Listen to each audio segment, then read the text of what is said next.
নমস্কার, কবি অজিত দত্তের কবিতা ছন্দে শুধু কান্না।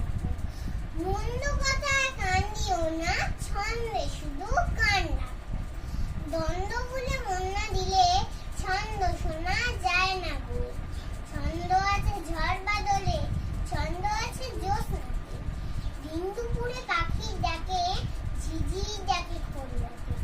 নদীর স্রোতে ছন্দ যদি মনের মাঝে শুনতে পাও, দেখবে তখন তেমন ছড়া কেউ লেখেনি আর।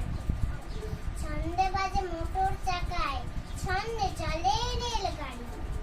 জলের ছন্দে তাল মিলিয়ে নৌকা জাহাজ দেয়। ছন্দে চলে ঘড়ির কাঁটা, ছন্দে বাঁধা রাত্রি দিন। কান পেতে যা শুনতে পাবে, কিচ্ছুটি নয় ছন্দ।